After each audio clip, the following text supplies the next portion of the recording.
Balls are back. Yeah, they had us the first half, I'm not gonna lie. Oh, could be Wayne! I think I got my swagger back. Oh! I love it, baby! Them orange britches. Something about them orange britches. Tennessee wins! Bottom by Tennessee, Jawan Jennings. Jennings makes the... We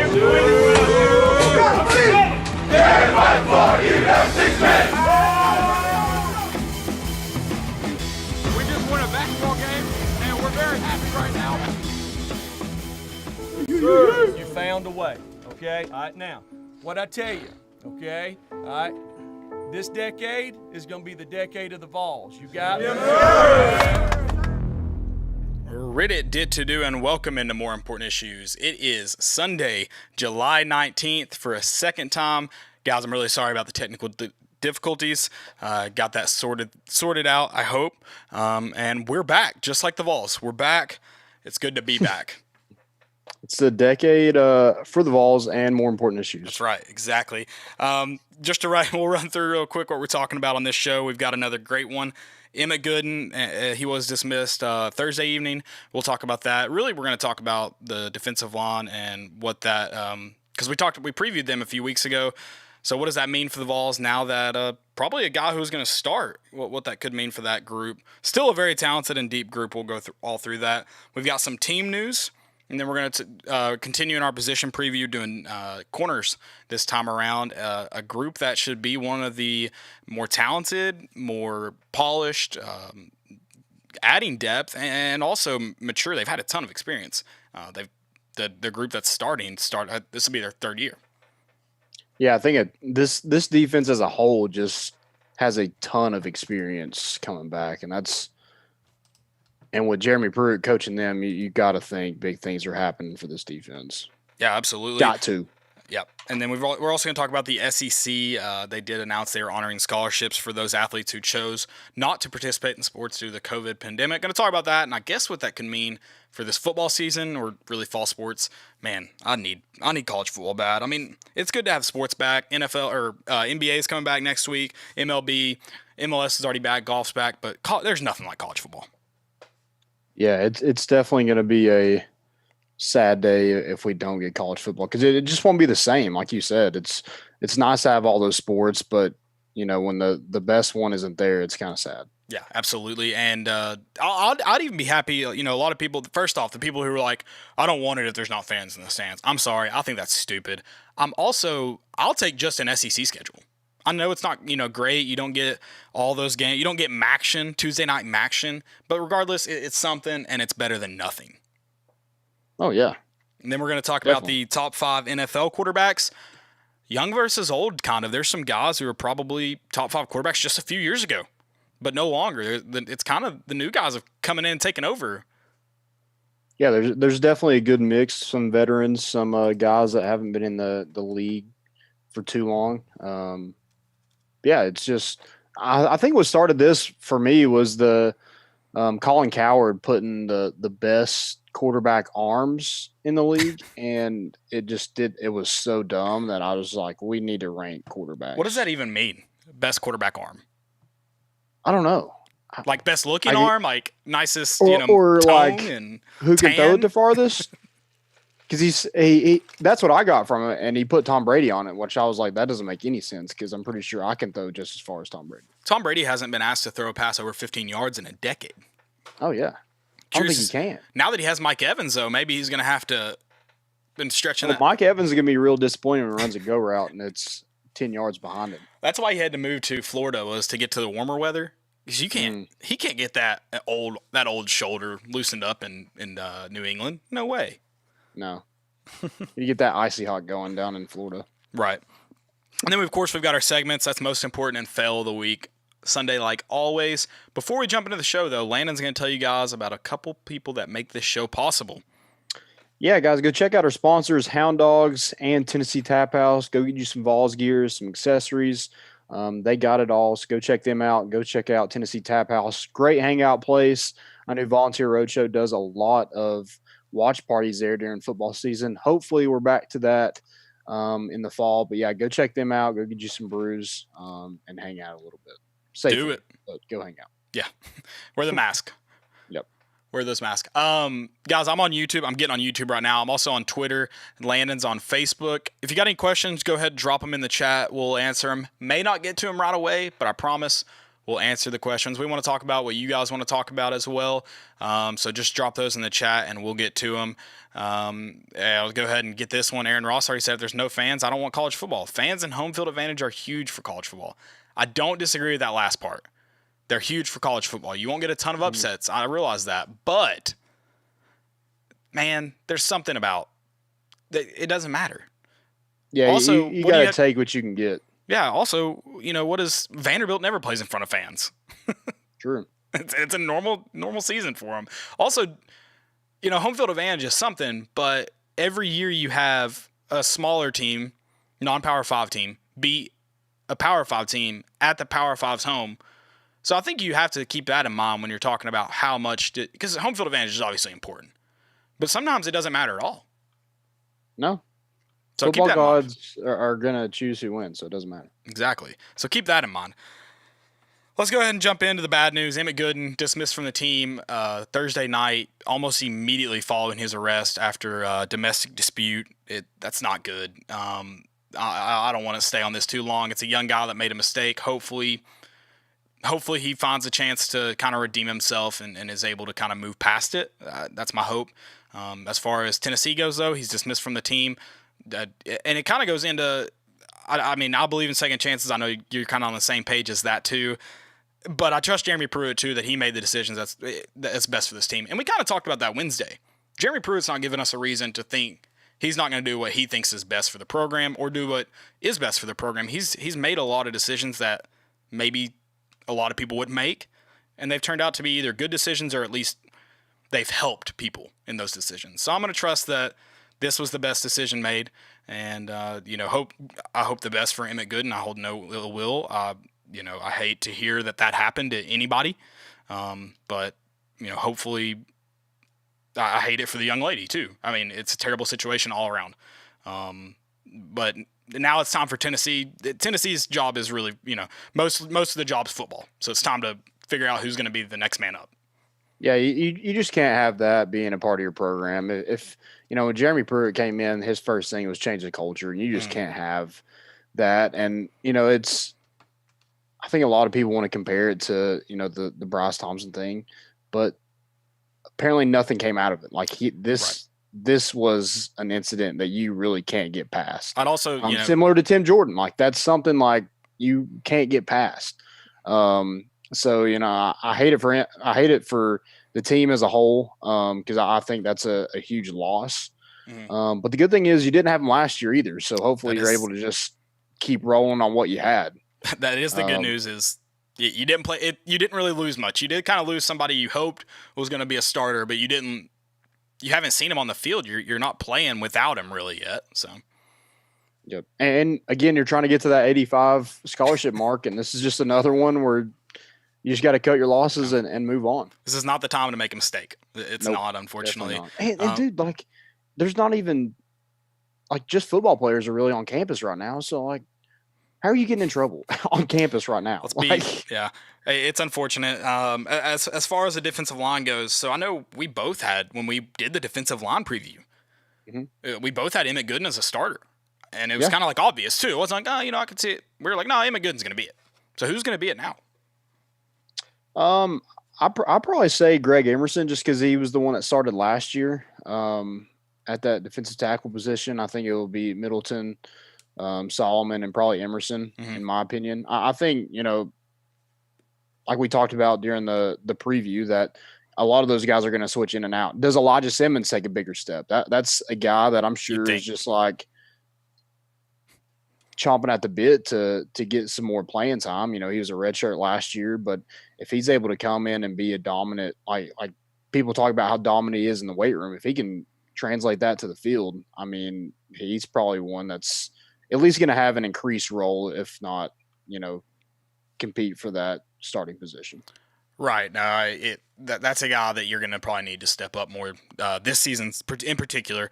Yeah, I like the Greg Emerson. I agree. That's probably one of the more. And the good thing about this defensive line is they're rolling guys in and out all the time. Anyways, If you're a starter, it probably doesn't mean a whole lot. It probably just means you're playing the more important downs. But as far as actual snaps go, there's going to be probably like 6 guys on that. 5 to 6 guys that probably play. Divide those snaps pretty equally. So yeah, I think I like Greg Emerson to be the starter though. Someone said Emerson, Garland, and Simmons will be just fine. I agree. I mean, this is obviously a loss. You're talking about a guy that was expected to be a pretty big proponent on this squad. It's obviously a big loss, but I don't think it's anything Tennessee is going to be fine, especially as far as the defensive line goes. Yep. I mean, again, you did it last year, so I think no worries. They'll be able to move past this, and it just gives another guy an opportunity to step up and make plays. Absolutely, I agree. Team news, more team news. Yes. We'll start with the first one. Some other kind of bad news is Austin Pope had a I can't even say it. Do you want to herniated? Is that the word? Herniated disc. Thank you. And we'll have to have like that. Hold on. I don't like that you put pronunciation on me. I'm not the guy to go to for that. I'm better with names, but when it comes to biology and stuff like that, it's not me. But yeah, so he had to have back surgery, so you don't know how long he's out for. It could be a whole season. Depending on where his. Sorry, the unfortunate part is this is second or third. I think it's his second. He did say another one, so it's at least his second. Right. That's unfortunate. Best for him. It's unfortunate for Tennessee though too. This is a guy that kind of expected to get the majority of the snaps at tight end this year. Yeah, that was the only guy on the roster that had a ton of experience coming into the season. So next year you're going to have Princeton Fance the most, and how much he had 3 catches? Yeah. In his career. So not a ton of, I guess, proven talent on that at that tight end position. Right. But hey, Jim Chaney's going to be creative, and you're going to have guys that have to step up. Mm-hmm. They got to play. So within that offense, you're going to have some guys step up. Jacob Warren, I mentioned Princeton Fant, Sean Brown, Jackson Lowe. Those 4 guys, and Jordan Allen moved over there. So I would think Jacob Warren and Princeton Fant are probably the 2 that will probably be the top 2 there, but I wouldn't count out. Jordan Allen's kind of a dark horse for me because we just don't know. Mm-hmm.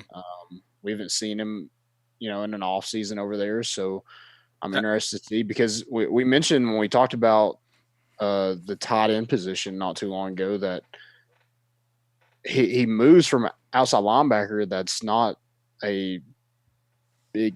It doesn't have a ton of depth on this roster. So for him to switch positions, that's kind of interesting and I guess time will tell. Yeah, I liked what you said when we did the preview, and you kind of you said it again right here. The fact that he moved over kind of gives you hope. This coaching staff I don't think is moving guys just for the sake of moving guys. I think they're moving them with the intention of trying to find places they can help the team and play. I'm with you. I gotta think that they see him it could be an asset at tight end. So I got Jordan Allen as probably my dark horse.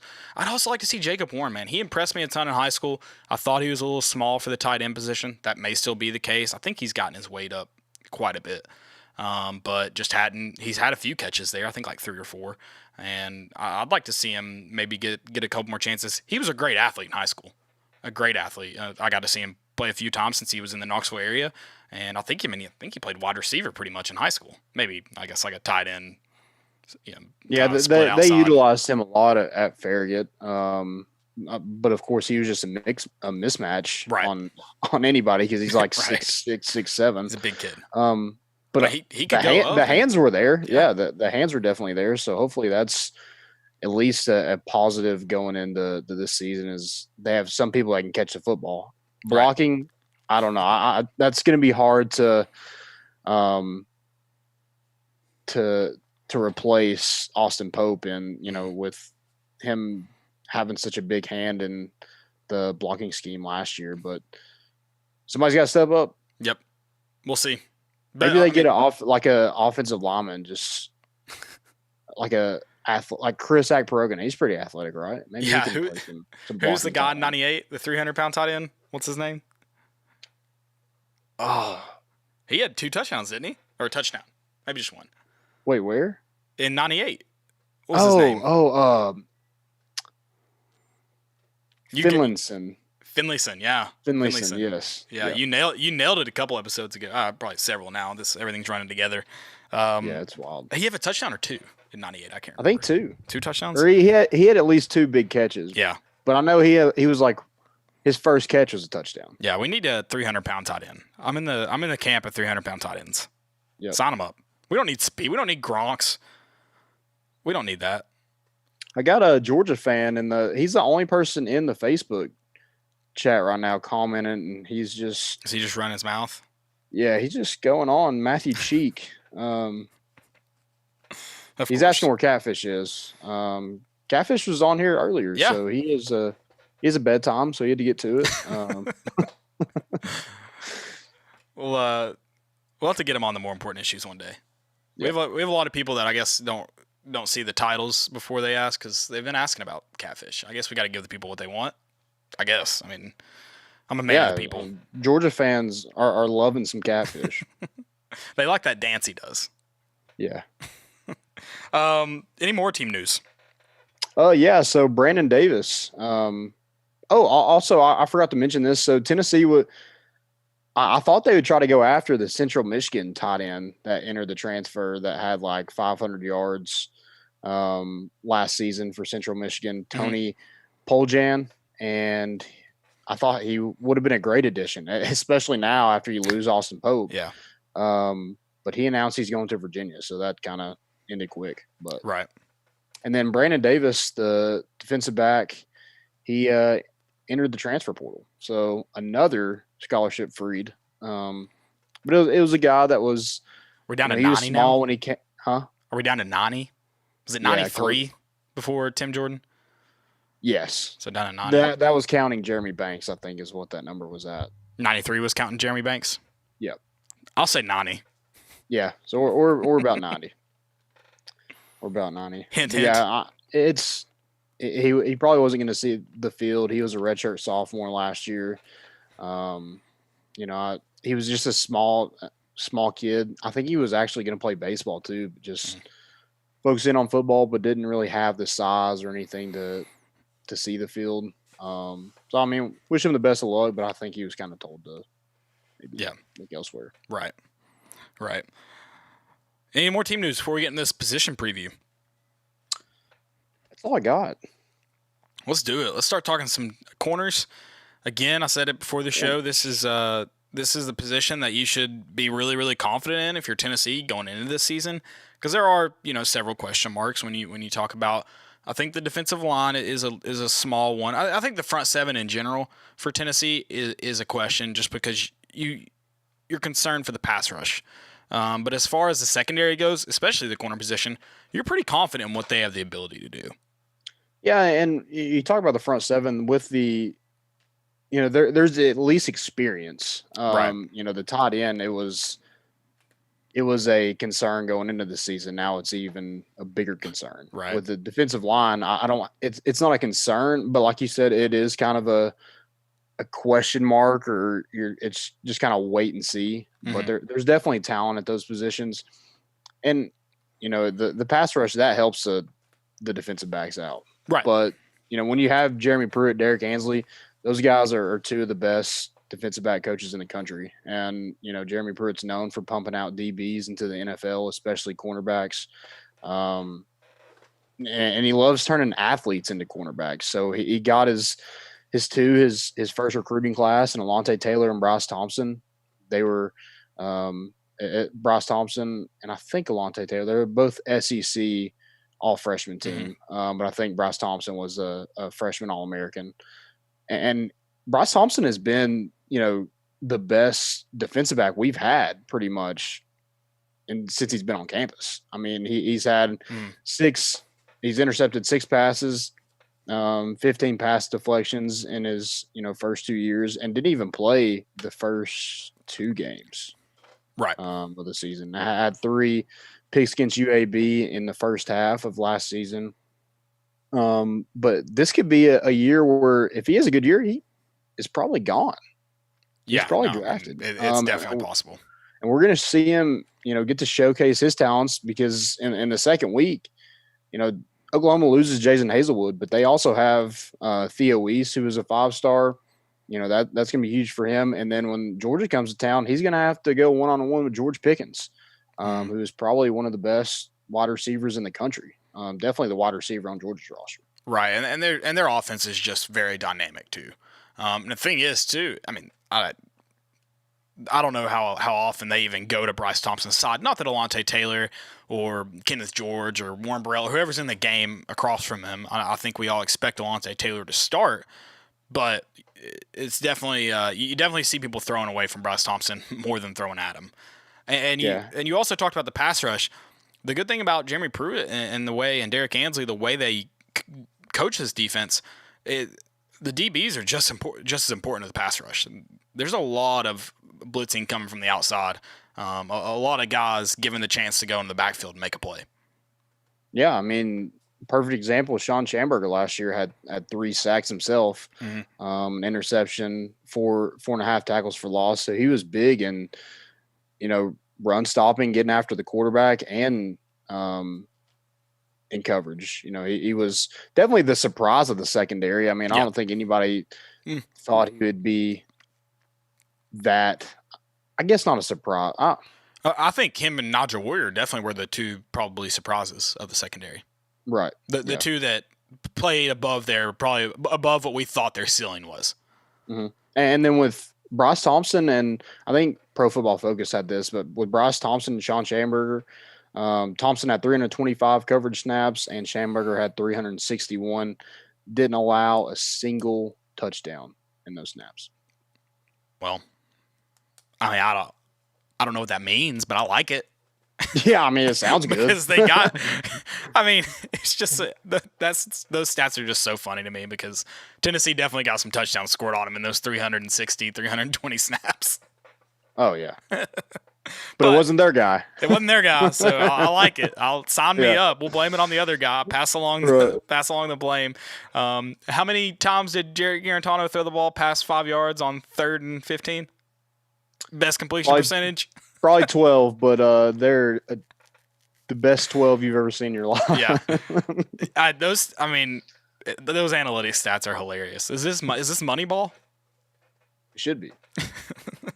We were arguing about this. Is Moneyball a baseball movie or not? Yeah, I would say so. I'd say so. Yeah. But I was just curious because we were talking about that the other day. So. Well, me and you were talking about it? No. When we went into Sweetens Cove the other day, we were talking about it. Yeah. So it was But I think with Alontae Taylor, it's just him being more consistent. Yeah. I mean, the start of the season was rough. And a lot of that, too, is he was probably asked to do a lot more with Bryce Thompson out. I mean, they probably hurt him a little bit. You'd think that would have helped him a little bit more to, he's the side people aren't going to pick on. They're probably going to go at the freshman on the opposite side of the ball, but that really wasn't the case. And I don't know if it was necessarily picking on Alontae Taylor, but there wasn't really a threat on either side of the field that teams had to go away from necessarily. Yeah. And then he just made some key mistakes, BYU in particular. Yeah, couple of mental lapses, last season, but finished strong. So if he's able to be more consistent, he's got the size, he's got the talent, he's got the speed. I mean, he's just got to put it all together, and you could see his name called in this draft next year. Oh, I would agree with that. I mean, I think right now I'm expecting to see Bryce Thompson and Alontae Taylor not return. Yeah, and that's kind of scary too because you look past them. So you got those 3. Schamberger's a senior. Both of those are juniors. If those 3 are gone, Balaam Buchanan's behind him. Hopefully he's back this year. I don't know how much he will be or if he'll even be available, but if he is, he's a redshirt senior. Mm-hmm. Kenneth George Jr. is a redshirt senior. So you have potentially 5 guys that are probably key contributors that might not be here next year. I didn't realize Kenneth George was a senior. He was a JUCO guy. Gotcha. Okay, that makes sense. So yeah, that makes sense. Yeah. So you got to recruit the heck out of this position next year.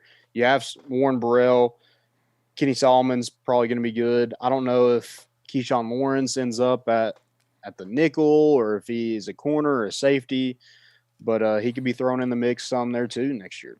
Yeah, I mean, it's definitely going to be based on need. And I know corner's kind of been in a position that they've addressed in this 2021 class. Is it two corners in that class?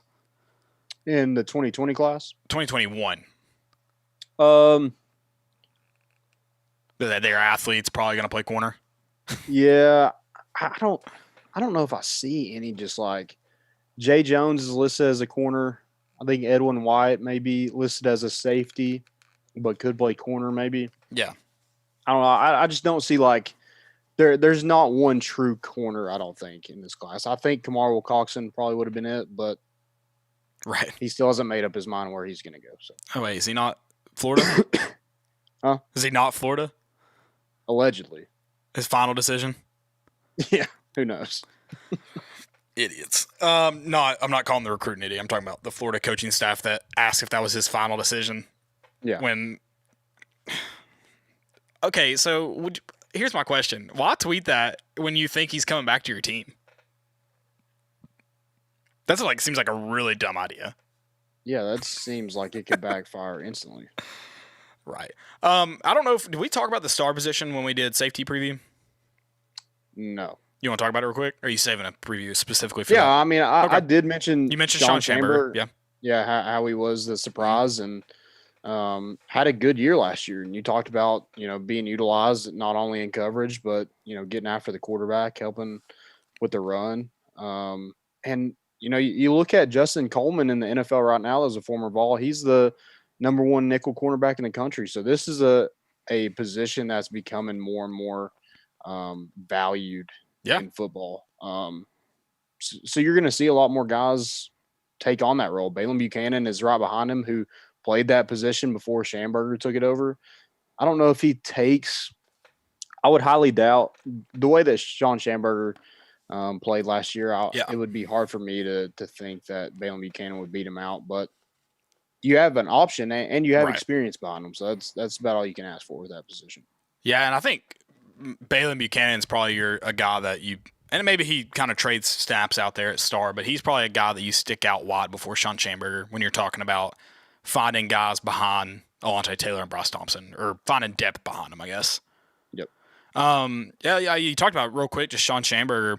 He was a big part of that defensive turnaround in the second half of the season. Him, Nigel Warrior, obviously Daniel Batuli as well, and a couple other guys on the defensive front. But yeah, that's a very, very important position, especially in Jeremy Pruitt's defense. You need a guy that's quick and strong and can get in the backfield. And Sean Schamberger proved to be that guy. And he was good in pass coverage too. You mentioned he was one of the higher rated pass coverage guys by Pro Football Focus, whatever stat that means. They rated him there, so we're gonna run with it. But yeah, it's a guy that was able to affect the game in a lot of different ways, and you're gonna need that this season, especially when you talk about finding a good pass rush and being able to be effective in that facet of the game. Yep. You got anything else for this cornerback group other than I'd say this cornerback group's probably the best group on the defensive side of the ball? When you talk about talent, experience. When you talk about experience, there's a lot of veterans in there. So yeah, I think we have the Oklahoma guy who's finally leaving, or no, the Georgia guy. Georgia guy leaving. Yeah, still hating on him. Yeah, I think he's mad that we were talking about Kirby Smart's haircut. The bowl cut. Yeah. What kind of bowl do you think he uses? You think it's a glassware bowl? Do you think it's one of those silver punch bowls? It's definitely Tupperware. Tupperware. Yeah. A round Tupperware, or a square one. I would say round. Yeah. It has to be round. I just don't have much round Tupperware. Most of mine is square or rectangular. So he's very particular about what kind of Tupperware bowl he uses. Do you think he uses it for food also, or is it specifically a haircut bowl? I feel like he's got two bowls, one for haircut and one for food. That's it. Does he keep it in the office or at home? or a Great Clips? Do you think he's a Great Clips? I feel like he has his I feel like his wife might just cut his hair for him, or actually he might do it himself.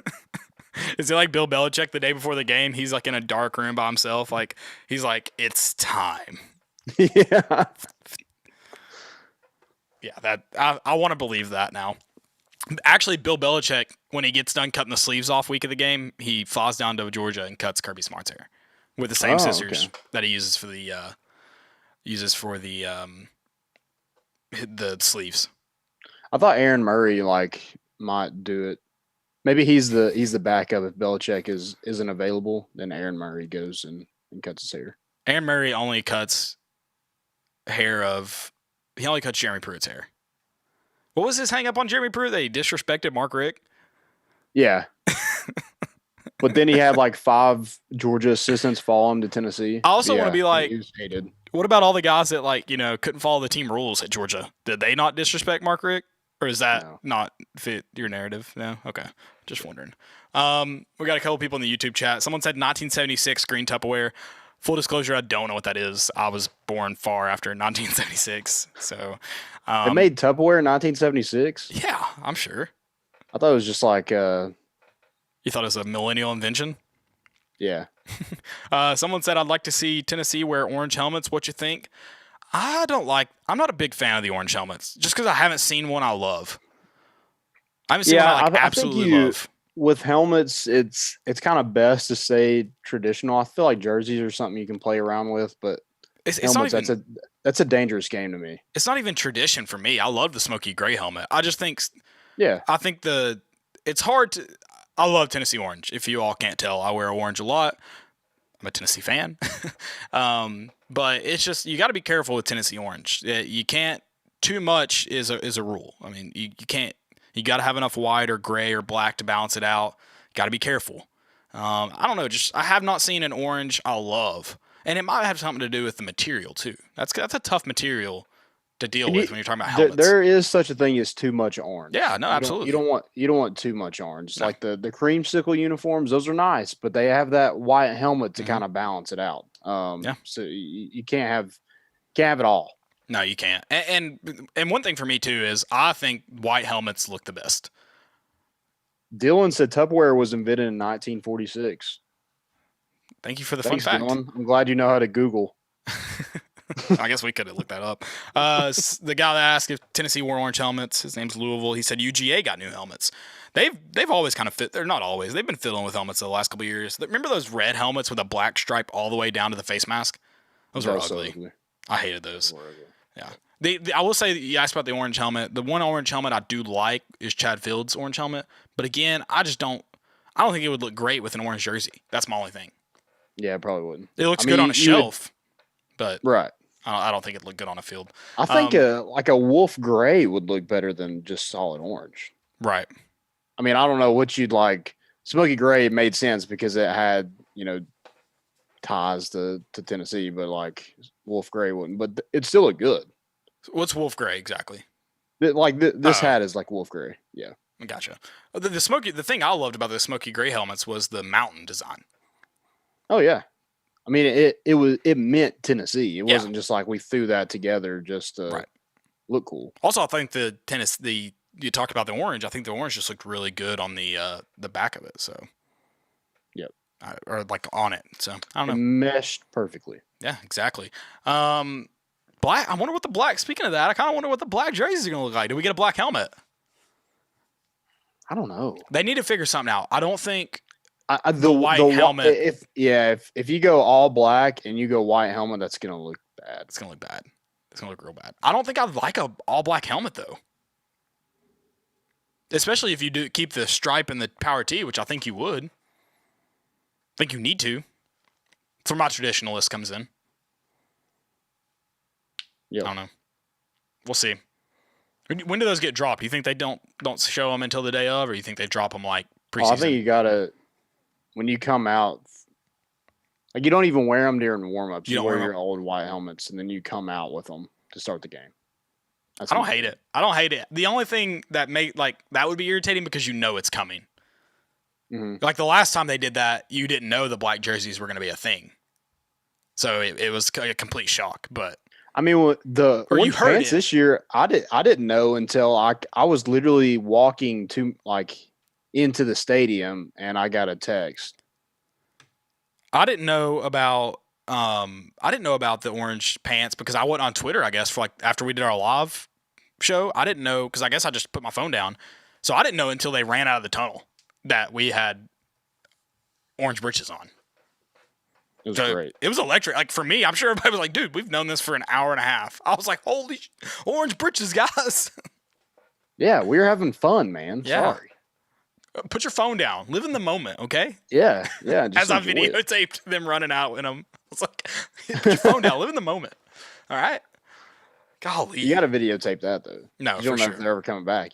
So you're like living in the moment, but you also want to cherish that moment later on. Exactly. I don't even know where that video's at anymore. Probably because probably had to delete it. Probably some language used. Like you said, I'm a big fan of the creamsicle uniform. We had this debate, or I saw this. I think it was on the VFL Facebook maybe. What's your favorite Tennessee entire uniform? My favorite's orange, white, orange, white. It's so classic, but I love orange pants. Yeah. That's probably my favorite too, but yeah, It's timeless, See, man. See, I like orange pants on the road. Orange pants on the road is really cool. It also irritates the crap out of me that we call them stormtroopers, and they're not all white or anything. No, they have Or they have way too much orange to be stormtrooper. They need to be accented with orange or something to be Right. stormtrooper. Yeah. That's the only thing that frustrates me. They're not stormtroopers. Come on. Except I guess the new stormtroopers have a little bit of orange in them, so that's okay.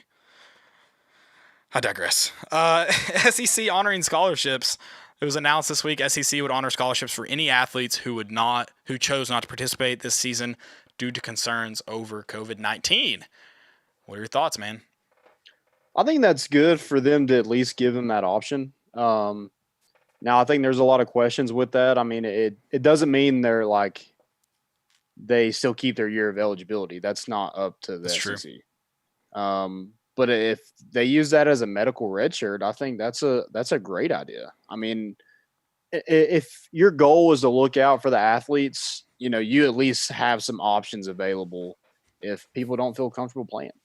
Yeah, I do have a lot of questions though in terms of how does it affect scholarship limit next year? If you have guys or girls choose to sit out, what does that look like going forward? I mean, that stuff just needs to be addressed by the NCAA. I don't hate the idea. Like you said, it's for the players. It's for the students. It's not a bad idea. I just have more questions about it. I guess that gives me hope for the college football season. In any college season, it means there's a good chance of it happening. And any players that choose not to participate, you still have your scholarship. You can still attend school for free, or at a discount, I guess. Yep. I mean, I don't know how many players would even utilize that. But just having it available for people that it does concern, I feel like it's definitely not a bad thing. No, I don't disagree. I don't. And hopefully it means a football season happens. More conferences are expected to announce this week that their season's canceled. The good news is no Power Fives have announced their season's canceled. That'll be when I start getting nervous, when the Big Ten is suddenly like, yeah, we're not playing. It's going to be the Big Ten. Big Ten or Pac-12 first. One of those two conferences. Yeah, it'll probably be the Pac-12 because that's the one that no one gives a rat's ass about. Yeah, they play at 9 o'clock at night. Yeah, you can't even watch their games. Why start? So what is it, like 2/3 of the population live in Eastern Standard Time Zone or something like that? I think it's less than that. Maybe half the time. I don't know. But you're canceling out half the population when you start a game at 9 p.m. Unless I'm at a bar and it's on. But then I'm really not paying that great of attention, at least to the first half. Yep. So it is what it is. Our Georgia fans still in here. I guess he just can't get enough of more important issues tonight. We love it. He was complaining about how the black jerseys are going to a terrorist group. Well, if that's you not true. actually knew what it was going to, you would know that that's not true at all. But whatever. Also, that we talking about still on the jersey topic. He said Louisville Cardinals got a lot of helmets. There's nothing wrong with having more helmets. I don't necessarily disagree with that, but there is a problem with having a lot of ugly helmets. I'm not calling Louisville's helmets ugly. I don't know what they look like, so I can't confidently say that. But let's look at schools like Oregon. trying to think off the top of my head. Oregon, I don't know if I've hated any of their helmets outside the pink. Yeah, I guess not their helmets. Some of their jerseys have been ugly. Some of their jerseys have been awful. What about See, South Carolina, they wear those scarlet helmets. They just need to keep their black helmets. Their black helmets look fantastic. Yeah. There's not ever a time to wear the scarlet helmet. The white helmet looks good. Vanderbilt's gold. They need to find a new gold. Yeah, now they have black now. But it's weird, isn't it? Because isn't like the V on it like it's black, but it's like gold outline, so you can like barely see it. I honestly could not tell you what their helmet I think that's looks what like. it is. Kentucky's black helmet, I don't love. No, I don't love theirs. LSU's white helmet and Florida's white helmet should be their permanent helmets. They look fantastic. Yeah. And LSU's like simple white jersey where it's like just a purple and yellow stripe on the shoulders. Those need to be a permanent fixture in their lineup. Do they still wear white helmet? I think so. Yeah. Because I remember Joe Burrow running out with the white. Yeah. Burrow on it. Yeah. What about a Florida's like actual gator print helmet? Those are my favorite uniforms of all time. If I could choose any uniform to wear for the rest of my life, it would be that. Yeah. For Florida to wear. For me, I love them. Oh.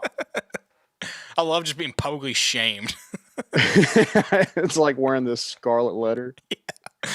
Oh, yeah. Dude, those, like, how many people did that have to pass? Think about that. Oh, yeah, like a lot of people like thought that was a good idea. Not only were they like, I love this, they approved it. And we're like, yep, we're doing this. Yeah. It's bad. Yeah, that's the ugliest thing I've ever seen in my life. I love the fact that they never wore them again because they knew they were so ugly. Like they got so much backlash from it. Yeah, what were those like for? I thought they were fake. I didn't even realize they wore them for a game until I saw someone tweet a picture. What game do they wear them? You thought it was like one of those Facebook edits that God, they do for Tennessee with the smoky Walmart logo on the helmet? Yeah. Dude, what about Michigan? And I think Nebraska, they wore those terrible throwback jerseys like the big M on them. Do you remember those? Yes, those are hideous. One of the ugliest ones I've ever seen. And then I guess was it Green Bay that wears the khaki pants? Yes. Ugh. The Pittsburgh jerseys? Let's just name off some of the ugliest jerseys in sports. The Michigan State where they tried the lime green on a green jersey, so it's like a dark green jersey, and they put State across of it in lime green. Terrible. Terrible. What are some of the worst jerseys in sports? Tell us. I'm excited about this topic. I'm trying to think of all of them. Just some of the worst we've seen. I mean, football would be great, but if you've got any other ones. I don't know of any like terrible basketball ones off the top of my head. I don't think. I'm sure some of those city edition jerseys. The Cleveland Cavaliers a couple years ago, they were like gray with like yellow, and they were pretty ugly. Those are bad. I hated the Tennessee basketball ones that were like all orange. That the numbers and letters had a white outline. Some people liked them. I just thought they were ugly. They were not well executed. Yeah. Thought was good. No, thought was good. They were not well executed. Yeah, they're pretty ugly. What's the I bet there's plenty of ugly God, who's the Tennessee jerseys with the or I don't know if we actually did we wear the ones with the smoky gray? The checkerboard on the No, those were never worn. But I've seen a picture of them like in places, like hanging up. Well, like they sold them, didn't they? They sold like those stores. Those were supposed to be the smoky gray the last year they wore Adidas. Yes. They were supposed to be worn. Yeah. They were so ugly. Oh my God, I'm so glad we didn't wear those. I kind of wish we had because I would have stopped being a fan. I wouldn't have had to go through 2016 or 2016. So I wish I had done 2017. That. 2017 would have been worse. But we were talking about 2016 the other day. We beat Georgia, Florida I'm just going to remind you all because I love the misery. You beat Georgia, Florida, and don't even win the freaking East. And then you lose to Vanderbilt and don't even get to play in a real bowl game. Yeah, that's so bad. You get to go to Nashville, whoop-de-freaking-do, and play Nebraska. Sign me up, Bob. It's the worst. We did sign up. We went. We went. We had a great time. But we shouldn't have been in Nashville. We should have been in freaking New Orleans. Oh yeah, 100%. Dude, I would have rather gone to the freaking. That's the thing. All these teams get to go to like the Bahamas Bowl or whatever. I'd rather go there and play Southern Miss. At least you have fun. Went to Nashville. It was so bad. The worst day of my life. Remember when we spilled the charcoal in the mimosas? Yeah, that was gross. We still drank it though. We didn't drink it. We threw the ones with charcoal out. We threw the ones with enough we charcoal were literally to kill trying us. to pick it out with our fingers. We threw the ones with enough charcoal to kill us out, and then we drank the remainder of them. A little charcoal is good for you. Cleans out cleanses you. It strengthens the immune system. Yeah, it's why we haven't gotten coronavirus yet. We drank that. Oh, You're we're welcome. immune. Okay. You're charcoal's welcome. Charcoal's the cure. Exactly. Do you have anything more to the SEC college football before we get into NFL? No, I am excited to get some baseball back this week. Yeah, that starts back on the 23rd. I think there's a doubleheader with Yankees, Dodgers, Giants, and maybe the Giants play the Dodgers and the Yankees play the Nationals. You got me. Something like that. No, Nationals played the Giants and Yankees played the Dodgers, I'm pretty sure. Gotcha. So two questions about the MLB. Are they playing in like a few cities? Or are they still like traveling and just playing in no fans? I think it's just no fans right now. So they're traveling to the individual cities to play. I saw where Toronto is not allowing them to play home games. Right.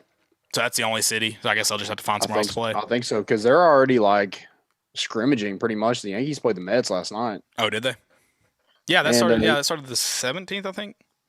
Clint Frazier he's a outfielder for the Yankees, and he's getting a lot of criticism because he's wearing a mask during the games. And he took the Mets. He hit one in the second deck last night with a mask on. They're criticizing him for wearing a mask? Yeah. He was getting a lot of, I don't know. He's like, why do you need a mask? It's like, you're outside and stuff. He's like, I'm just going to wear one. Then he hit one in the second deck, and it's like, oh, this guy can hit a home run in the second deck wearing a mask. You can't even wear one out when you go to a bar. Yeah, I don't entirely disagree with the point people are making, but criticizing him is definitely an interesting technique. And then my second question is why have I seen more pitchers getting hit with pitches or with getting hit on return than my entire life? Did you see was it the Detroit Tigers pitcher? I think he caught it. The Tigers? Oh, I didn't see that. He freaking flashed his glove in the nick of time. I mean, he almost died. It would have squared him in the face. Who was it for the Yankees that got hit? Tanaka. I thought he died. I thought I witnessed a man get killed. Yeah, and that was Stanton who like hits the ball harder than anybody in the Major League Baseball, and it hits him right on the top of the head. And he knew it coming off the bat. Like at the moment he hit went it, straight to his straight down. Yeah. It's not a funny subject. I'm sorry for laughing, but dude, you'll see a lot more hitters get hit when the Astros are up to bat. I guarantee it. Yeah, so I'm kind of curious how that works out too. Also, do they hit every Astros hitter, or is it just the ones that were like? So you're going to see more than just the ones who were on a part of that. Yeah, so the guys who got traded are still going to get hit, right? I'm pretty sure. So like, what do you do if you're a teammate? Like, if I'm on the Washington Nationals and my teammate who like got caught cheating gets hit, you can't be pissed. You're just, especially because a Washington pitcher's gonna hit a guy eventually. Oh yeah. So you can't get mad about it. Yeah, I just can't wait. I don't know a ton of them who got like traded that are like big time players. Mm. But Bregman, Springer, Altuve, those guys are getting beamed. Yeah, Altuve. I'm all for it. I'm kind of excited to see Altuve get hit just because That's a little guy getting a lot of impact. Oh yeah, we'll see how good he actually is Yeah, for sure. when he doesn't know what pitch is coming. I watched a video the other day, real quick, and I'll move on, of a guy explaining how the Astros hit so good against this one pitcher. And it's a video from like 2017. Is that the year they won the World Series? Yeah. So it might have been 2018. Wait, won in 2018? I think last year was when it was released that the Nationals won last year, right? Yeah.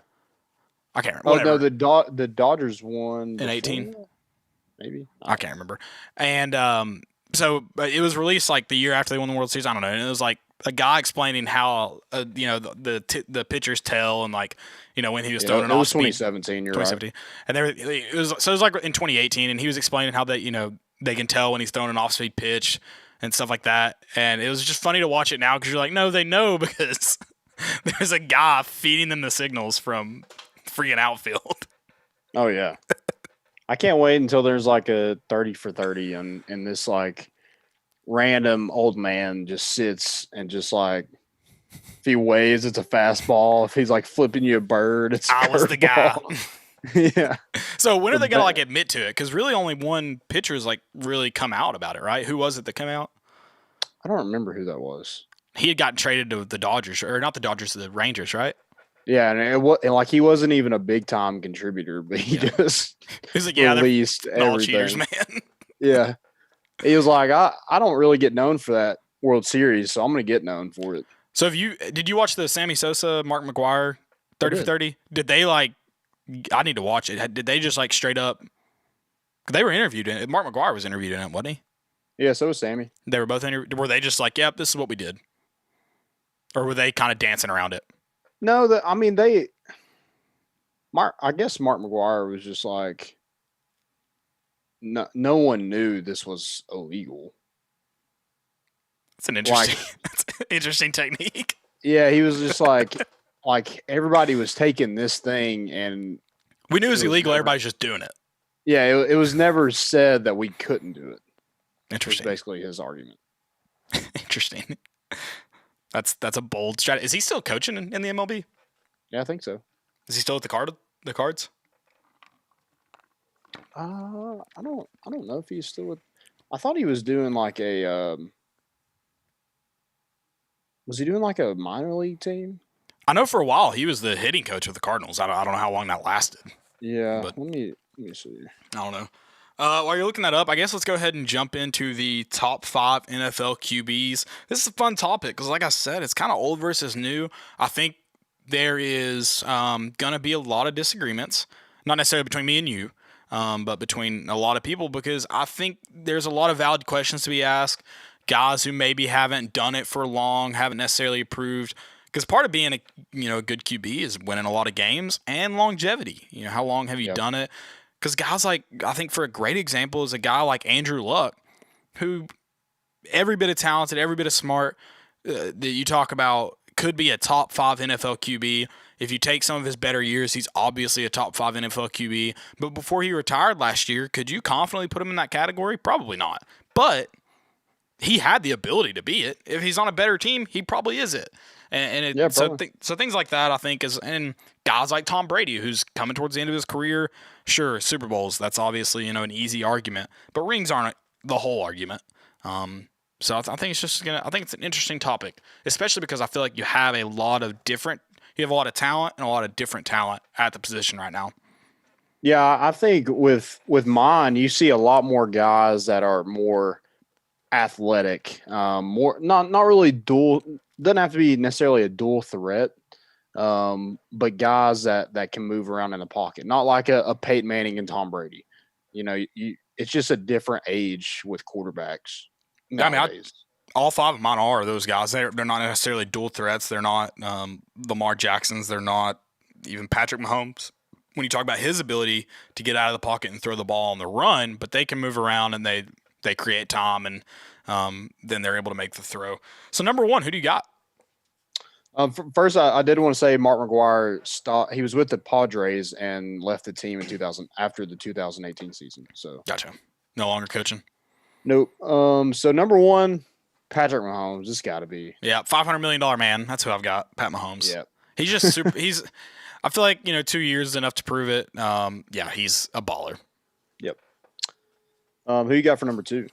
This one it's tough, and I think it's definitely a lot of people are gonna disagree, but the dude's still balling, and he's done it for a lot of years. It's Drew Brees for me. He's a freak, talent as far. How long has he been in the league? 2006, 7, 6, right? No, longer than that. Yeah, longer than that. Let's see when he got drafted. No, that sounds right, actually. 2005, 2006 sounds right. He was drafted in 2001. 2001, okay. 2001 was his first season. Gotcha. And a guy that's kind of been able to be at the top of the game, at least in the top groups of the game for a long time. And yeah, he's not a dual threat, but he's able to move around the pocket, create time, and give himself time, and allow guys to get open. Yeah, he's not making the throws on the run that Patrick Mahomes is making. But yeah, I think he threw for what did he throw for last year? I had it all pulled up before we got in here. I have to find it now. I'll go with my number 2. My number 2 is, you're talking about Andrew Luck and how if he was probably on a better team, he would probably get a lot more recognition. I think this guy would probably win a lot more games, and not saying they didn't, but the offense wasn't the one that carried him. And that's Russell Wilson. Yeah. A guy that's a freak athlete and, hasn't had a ton of great receivers come through Seattle since he's been there, but I think he's got a special talent in DK Metcalf. He's got Tyler Lockett.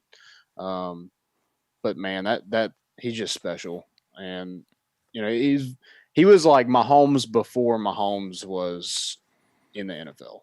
Yeah. No, he's definitely, and he has a few different aspects of Mahomes, but yeah, I mean, he's the guy that how many quarterbacks that were making throws on the run before him? There weren't a lot. Russell Wilson's my number 3. Drew Brees threw for almost 3,000 yards last year, 27 TDs and 4 interceptions. But Russell Wilson's my number 3.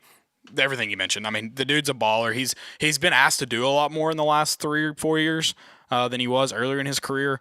Should have 2 Super Bowls. Fantastic athlete, and then quarterback too. I think it's just he's a top talent, and it helps. Yeah, his team isn't great, but he does have a lot of help when you talk about Pete Carroll. Yep. Kind of same thing with Drew Brees too. So, and I guess Patrick Mahomes as well. My number 3 is Drew Brees. The man's just done it for so long at such a high level, and he's one of those guys that he has some of the best talent in the league on his team, but there's a while where everybody that came to the Saints was a well-known receiver, similar to when Peyton Manning was the quarterback for his teams. You heard of Eric Decker and Demaryius Thomas and Brandon Stokely, and he definitely had some top talent too, and Reggie Wayne and Marvin Harrison. You just knew those receivers because they had so many yards because they had such a great quarterback. Right. And that's who Drew Brees is. Guys just wins football games, only won 1 Super Bowl. I'm sure he'd love to add to that legacy here soon because, I mean, that offense is rolling. I think they're one of the best teams in the NFL. Yeah, I agree. I've got number 4. I've got Lamar Jackson. And this one probably a little high for a guy who's not necessarily entirely, a lot of people are going to go, oh, teams have real film on him now. Let's see how he does in the next season. You can't discredit what he did. And he should be playing for a Super Bowl, right? Yep. Division title, I guess, really. If freaking his wide receivers could catch. I mean, I was happy to see Tennessee go through, but he should have been playing. He should have been there, not Tennessee. If they make a couple key catches, it's a different ball game. But yeah, I mean, Lamar Jackson, he is a freak. I think he's gonna have a plenty of good career in the league. Yep, he's my number 4 too. Just MVP, you got to put him up in your top 5, and he's just a different athlete than what we've seen. Not so much everybody wanted him to play running back or a receiver or something like that in the NFL. He just stuck with quarterback and he was the MVP. So how can you argue with that? No, yeah, it's Lamar Jackson. I mean, he could move his way up this list in the next couple years easily. Probably next year he could. My number 5 is Aaron Rodgers, and this one kind of, this is probably an older guy that a lot of people may. There's not a lot of quarterbacks you could put in over him. He does have a freak arm talent. He's a guy that can create time as well. He's not a dual threat, but he can create time and move around. I think he would have had a lot better seasons the last couple of seasons with more talent. He's a guy that doesn't have much talent around him and hadn't had a hard time getting yards still. So I think he could use some rejuvenation there in Green Bay. Who'd they hire? Matt LaFleur, is that who they hired? So, maybe the young guy gets it done. That's kind of been the trend, is to hire just the youngest guy you can find with the most experience. So we'll see. Yeah, he's my number 5 as well. He's just he's done it at that level. And you mentioned the talent. It's hard to beat Green Bay. And so even when they just have Aaron Rodgers, he's hard to beat. So they're not, going top 10 in the draft. They're usually at the bottom side of that draft. Even though they don't have necessarily great seasons, they're still not getting that top talent out of the draft every year. Right. And that organization has just made some questionable decisions since he's been there.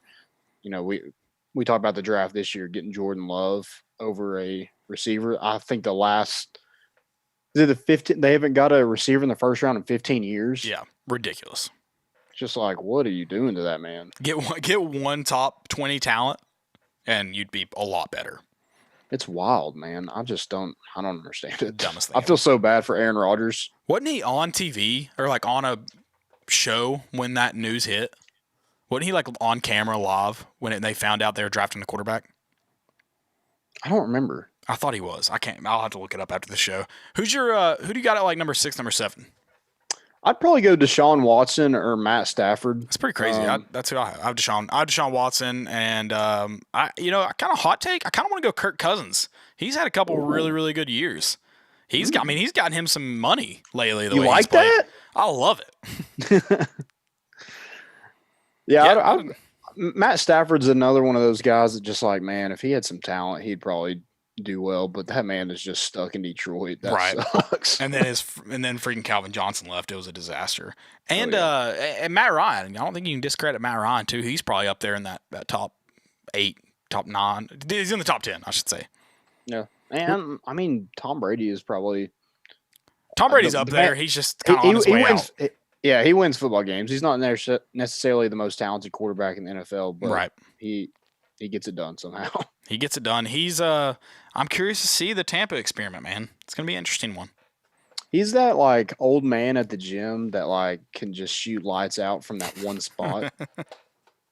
Exactly. It's dude, this guy's not even good, but he's gonna outscore everybody else because he's gonna stay in that one spot, and you're not gonna guard him because he's an old man. And he's probably the best defender on the floor too. That old man. Somehow. Yeah. I don't know how. He's nowhere near as fast as the other 9 guys out here. But he knows how to position his body. Sound. Yeah, he knows how to position his body. He knows how to move the feet. He's got quick feet. The quick twitch muscles haven't necessarily left him. They slowed down a little bit, but they're still active. Yeah. You got something left in the tank. Exactly. Anything else for NFL QBs? That's all I got. Y'all want to get to Let's get to some segments. Fan questions? Oh, yeah, fan questions. What we got? I don't know if you got any for YouTube or Twitter, drop them. I'll be watching. So we had MDC says, I have a Vols question. If you look at what LSU did last year, breaking records, switching up offenses, why do you feel Tennessee won't ever switch up offenses? I don't necessarily think they haven't switched up offenses. They're going to run Jim Chaney's offense, and it's proven Jim Chaney is a great offensive coordinator. That LSU team was just you saw in the draft, 20 of them were drafted. That was just a freak talent that they put it all together to win it that one year. Yeah. They lose a lot. They had the receivers, they had Joe Burrow, who bought into that system, and they had Joe Brady, everything like that. Everything just seemed to work out for LSU. Just kind of everything landed, perfectly for them. Yeah, Tennessee's offense is gonna have to adapt just because the mentality is score at will. So when you look at teams like Alabama, who are the most talented and just can't keep up with the pace offensive score at now, it makes it difficult. Now I'm not saying you have to completely change your offense, But you are going to see some adapt where Jeremy Pruitt wants to, and it's not bad, he wants to control the game. He wants to have an effective run game and dominate the line of scrimmage. I mean, that's how you have to win in the SEC, but you're also going to have to have the deep threats on your team if you want to win ball games. You're going to have to be able to play quick when you get the ball in your hands. There are going to be some things that you'll have to change and adapt to, but you don't have to completely change the style of offense you play to do that. Yep, for sure. Anything else? I haven't gotten any more. I haven't got any more. Not a lot of people in the Facebook chat. I thought we'd get some more. We had a lot, like when we had the technical difficulties. Sorry, guys. Yeah. Yeah, we hadn't had a lot since. So they didn't believe in me getting it done. I told you we'd get it done. You can go most important. Yeah, most important. Most important for me, it's former Southall baseball player Bryce Brents getting inducted into the MTSU Hall of Fame. Oh, nice. He was part of that. He was there from 2008 to 2010. Great player for Southall, great player for MTSU. He's at the he's not at the Red Sox. He's not with the Red Sox anymore. He is. Do you know? Did he go to the Tigers? That might be right. I almost said Padres, but I don't think that's right.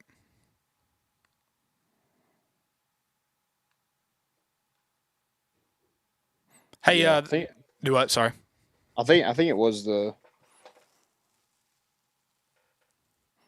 Hey, what about Josh Dobbs playing chess during his workout?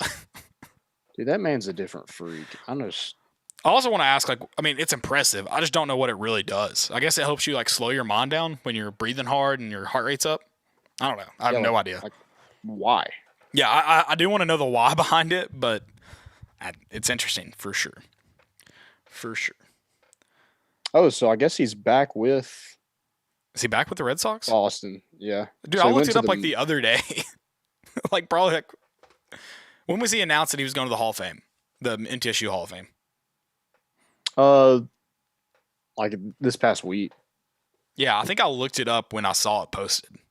So he was traded to the Pirates, and then the Mets got him off the waivers, and then he signed a minor league deal with the Red Sox again. Interesting. Very interesting. Another most important, maybe. Let's see here. Did you see what Peyton Manning had to say he spoke to the Denver Nuggets the other night? Did you see his little diss? Oh, yeah, I did see that. So Peyton Manning, if you didn't see, Peyton Manning addressed the Nuggets team by Zoom as a guest. This is a tweet from Alan Bell 247. He was asked about the weirdness of the season and playing in front of no fans. Peyton said, I'm not the one to answer that question. You'd probably have to ask somebody with the Chargers. What's up with the Manning family just absolutely hating the Chargers? Just don't like them. Hold some ill will towards that organization. Yeah. Any more most important? Derrick Henry getting that fat deal, the 4-year, was it $25 million? Yeah, 25, 30 million guaranteed, something like that. Yeah, with the Titans. I mean, he's your best player. You got to pay him. Yeah. You can't let him go. I think we talked about it maybe last week on. We did. I don't know. A little bit. Yeah. You got to pay your best player. You got to keep him in that organization, especially if you're an organization on the rise. I think you have the right people in charge right now. You're figuring out how to win in the postseason. You got to keep your best players. Yeah, and it's tough to give a running back that much money because you just talk about the longevity of running backs is not as high. But when you get a guy like Derrick Henry, you don't let him go until he gives you a reason to. You don't. Right. And you got him for you didn't have to franchise tag him, but you got him for a pretty good price. Now he got a lot of guaranteed money, but it's not. You didn't just completely ruin your salary cap. Yep. You did put, but he deserves to get paid, so it's worth it. I actually do have a few more here. Did you see the NFL is on July 18th sent out for players to report to camp, like dates? So I good. did see that. Moving forward, yeah. But then the NFL players today were all tweeting, clearly like a joint effort tweeting. They were tweeting individually, but obviously they had talked about it, tweeting about how they're not happy with the plan put in place. Yep. So a little worrisome. Got to figure that out. And then I got one more. ESPN tweeted the video. I don't know where it's from exactly. Did you see the dad who got his son a baseball bat?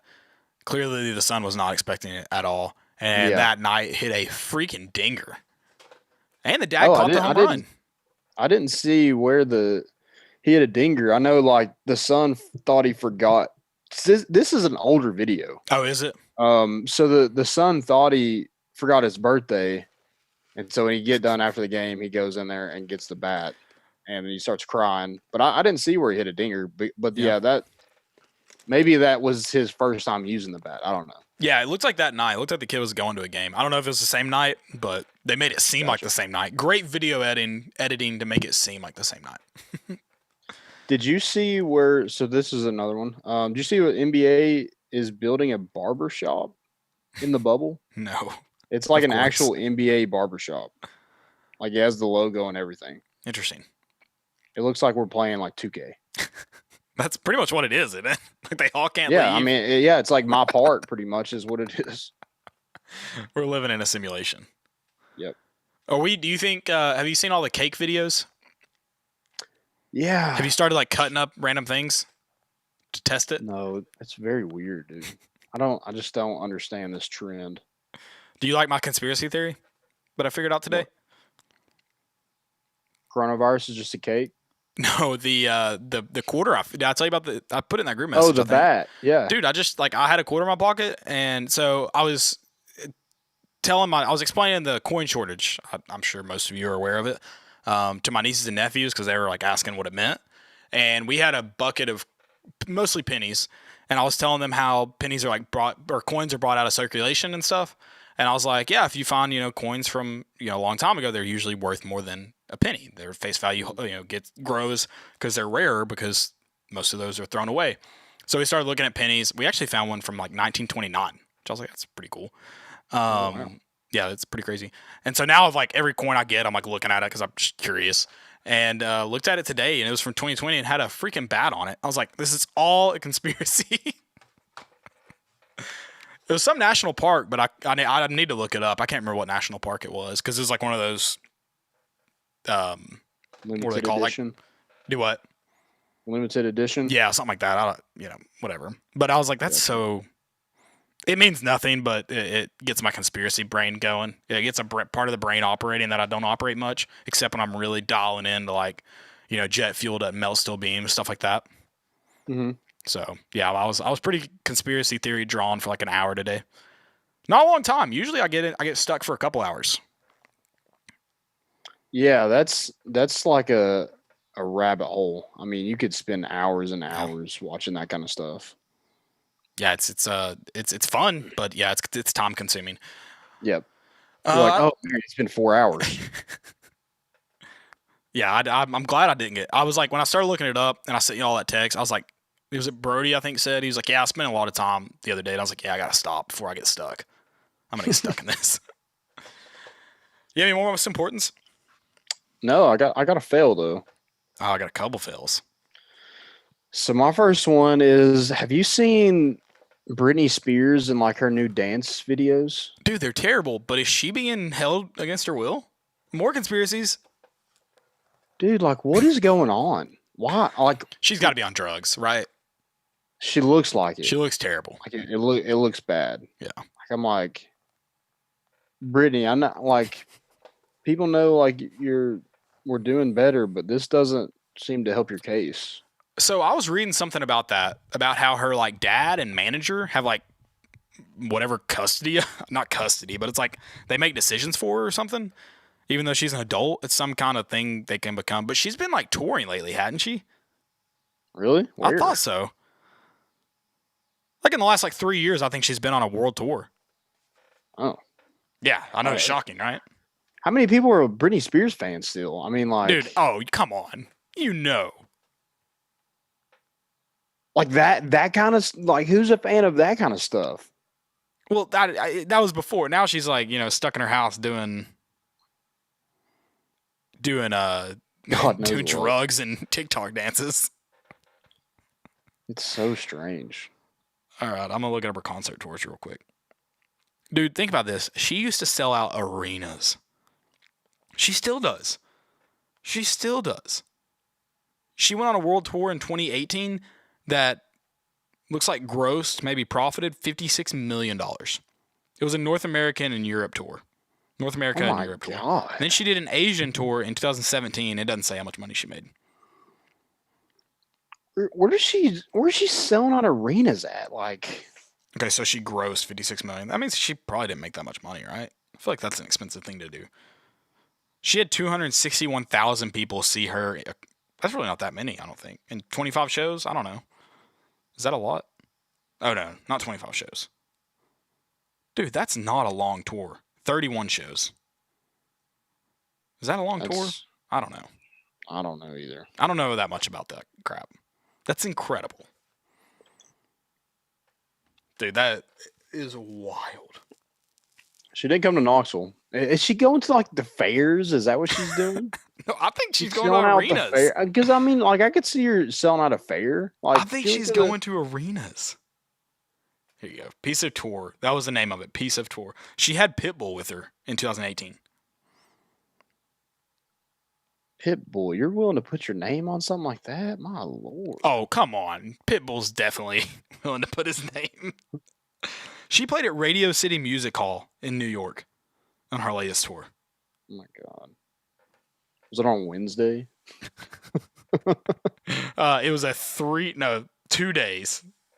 She played 2 nights and sold 11,000 tickets each night. I don't know what that is. I don't know how many. That's a big music. That's a big arena though. You know they played basketball games there before. Really? It looks so weird. Well, they might could have got the bubble, but New York is freaking insane right now. I think it was a WNBA game. They might have played some men's games there. Oh, I think it was a USA basketball game. No, it was definitely the Harlem Globetrotters. Oh, I love the Harlem Globetrotters. I've never been. You've never been? So much fun. I need a Washington Generals jersey. Will you get me one? I'll look. You know that's the team that like loses every night. I think they've won one game against the Harlem Globetrotters. They let him win one game. I think so. Yeah. Just so they keep playing in hopes they get to do it again one time. Imagine being like, hey, we want you to be on the Washington Generals. Fun fact about this team, they lose every single night to the Harlem Globetrotters. It's like the Talladega Nights when Cal's like, hey, could I win one? And Ricky Bobby's like, but if you do, how am I going to win? And Cal's like, oh, yeah, you're right. Dude, that's exactly it. I'm going to find out their record. I have fails. So someone, let's see. I lost it now. Hey, you asked the question of the day about who's the best athlete you've ever played against. Who was yours? Mm-hmm. So we played. Nick Senzel played for that Farragut basketball middle school team. Oh, really? But also Trevor Clifton was probably one in high school. He pitched for Heritage, and then he went on to play for the Smokies. That's about all I can. Deshaun Mobley was probably up there for me. Yeah. What about you? I don't know. I'd have to really sit down and think about it. The one that kind of comes to my head is I've already forgotten his name. From Sevier County, the really fast kid. He was just ridiculously fast. God bless. What was his name? Logan McCarter. Oh. He was just fast though. I mean, that was what was incredible about him. Yeah, we played against Devin Young. Did we? We played Bearden in Neyland Stadium for that. Oh yeah, you're right. I think it was our sophomore year. You're right. Yeah, I don't know. I'd have to really sit down and think about. Yeah. My fail though is Bryson DeChambeau. He made a quintuple bogey. That's a 10 Friday at the Memorial. Have you seen the movie Tin Cup? I don't think so. Great movie. Great golf movie. Yeah, so scoring a 10, that's pretty bad, especially for a professional golfer. Thankfully, I haven't scored a 10 in a while, so that's the good news. Yeah, I'm sure I scored a 10 when I went, but it wasn't We had a triple consistently bogey bad. max, so the highest you scored was 8. Oh, nice. Yeah. So I'm better than him. Exactly. Dude, he just went nuts. Like, he was just like, I'm hitting this shot, and just went nuts. It's great. It's terrible. Did you see Unnecessary Roughness tweet, there will never be another college football star like Benny Snell? I did. That was a dumb tweet. Also, what defines a college football star? Like, is Benny Snell really a college football star, or was he a star in college football because he was the best player on his team? But being the best player, being the prettiest piece of trash in a dump isn't that anything to brag about. Yeah, like I wouldn't say he's any better than Lynn Bowden was this past year. He was literally just the best player on that team. Yeah. Yeah. No, that's not a great look. Just like Keyshawn Vaughn was Vanderbilt. Like, he was their best player on that terrible team. That doesn't make you like a star. You got any more fails? That's all I got. That's all you got? Did you see where someone on the Vol for Life page posted if we played it said if we took out all non-conference games, and there was a schedule that they posted, but they left Troy in, who I did not know was a member of the SEC. They are? Yep. Just happened yesterday. Who has a better record in the SEC, Troy or Vanderbilt? That's a heated rivalry. Are we talking before Butch Jones? Take Butch Jones out of it. Yeah, Troy probably has a better record. How do you feel about Jeremy Pruitt being 1-1 against Vanderbilt?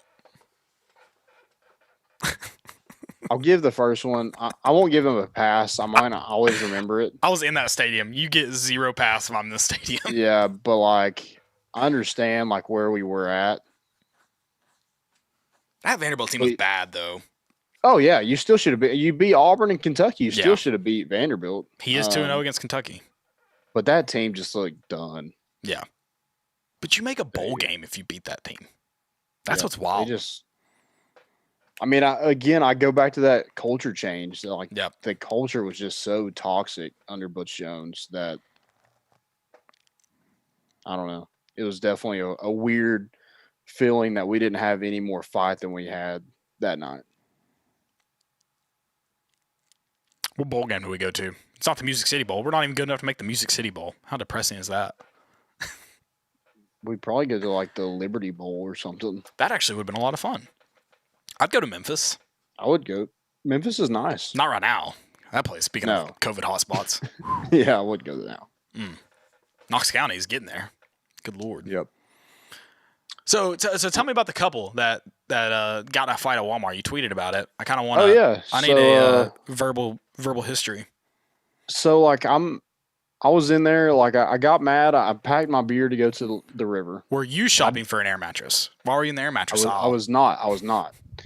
So I was mad that I couldn't get enough beer in this little cooler that I have. So I'm like, screw it. I'm going to buy an Ozark Trail cooler that can hold 24 cans. Did you get the cloth one I have that fits 24 cans?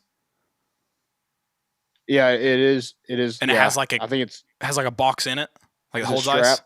Yeah, those things are awesome, dude. They legit hold 24 beers. It's amazing. They had that for $34 at Walmart. Oh wow, I don't know how much I paid for mine, but they hold 24 beers. It's incredible. Yeah, so I went and bought one impulse buy, and then I guess it wasn't impulse buy. Like I went there to buy it. Yeah, but it was like on the spot. Like, oh, I need a cooler. I'm going to buy one. And then Raven was proctor in the ACT. So I was like, hey, her birthday's coming up. I'm going to get her a few school supplies because she loves school supplies. So I was in the school supplies, and this couple come by me in their pajamas, and they're just yelling. At what time of the day? This is like, it's 11 a.m. They're yelling and cussing at each other. I'm just like, good Lord. So like, he's like, don't walk away from me. Just like being good. I'm like, I don't want to get involved, but I also don't want somebody like a female to get knocked out. Right. Like I don't want that to happen. So like I'm staying around, and she was just like, I just wanted that air mattress. He was like, we don't effing need it. He was like, you have a bed. I don't know a lot about this situation, but yeah, I don't think sounds like you didn't need the air mattress. Yeah, it sounded like it was just like an impulse buy, but they didn't agree on it.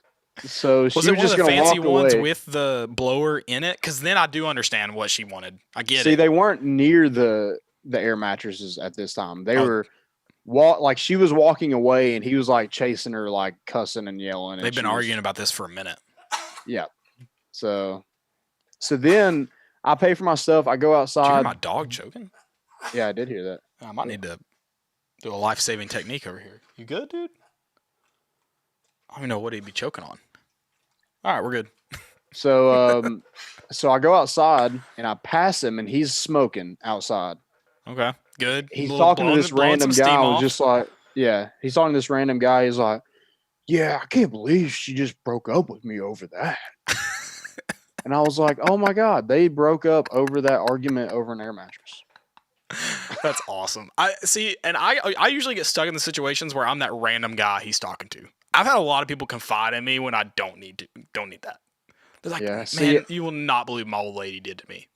I'm like, I just get like I have a thing about me that if I don't care about the conversation, my eyes tell you I don't.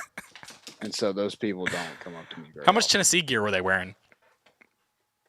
None. It was actually they were wearing I think some Georgia pajamas. Oh, nice. Yeah. There you go, UGA. Yeah. That guy still in the chat? Tell him So about it. he got the bulldog bite, I guess. Well, I'm glad. Hopefully, that. It's a funny situation. Yeah, I'm glad. No, I'm glad you didn't have to intervene. Yeah. During COVID and everything, you got to intervene. Just touching the random people. Yeah.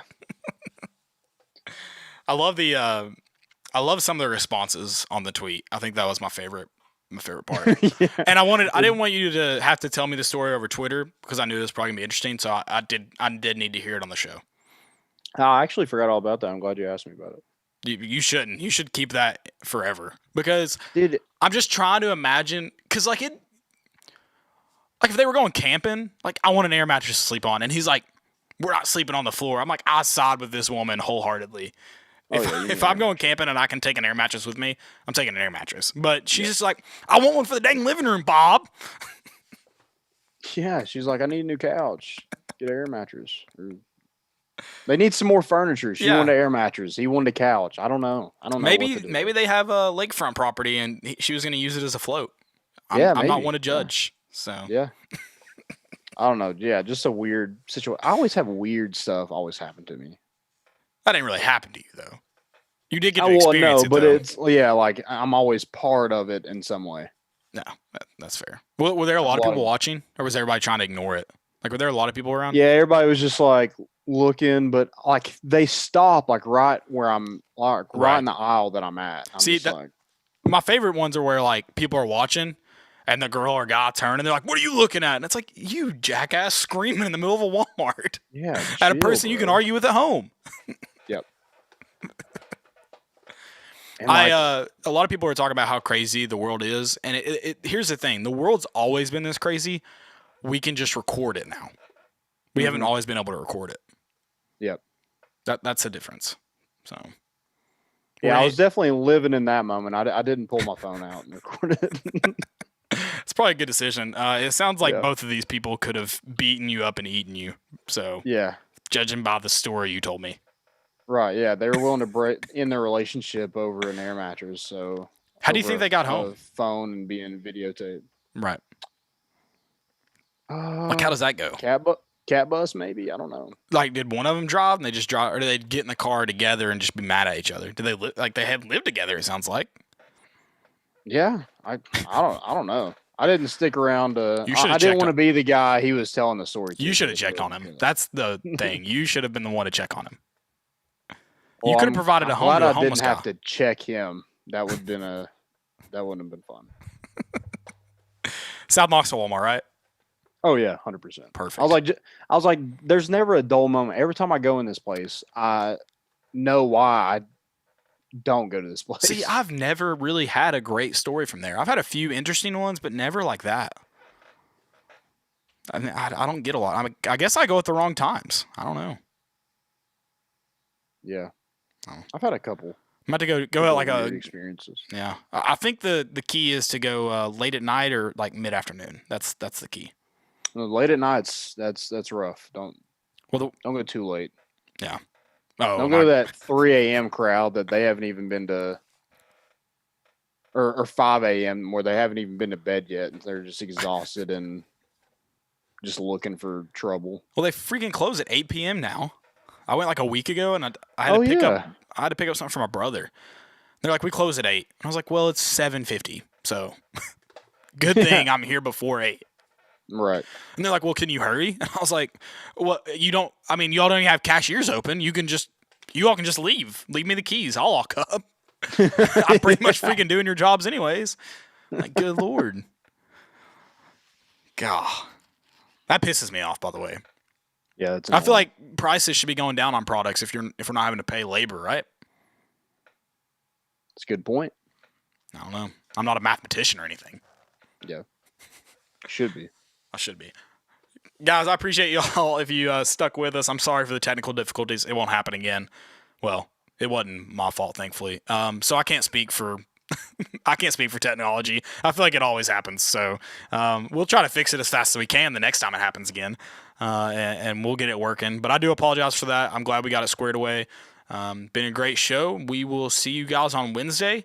Make sure you follow us on Twitter, Facebook, Instagram. Stay up to date on all of our good stuff going on YouTube as well. And Volunteer Roadshow. A lot of new shows still coming to Volunteer Roadshow. Some that are getting settled in right now. Make sure you're on their Facebook and YouTube and Twitter so you see those go live. Don't miss out on some great VFLs and some other great shows that are on Volunteer Roadshow. Yeah, a lot of new faces. I'm kind of feeling like we're the veterans. We're the old guys now?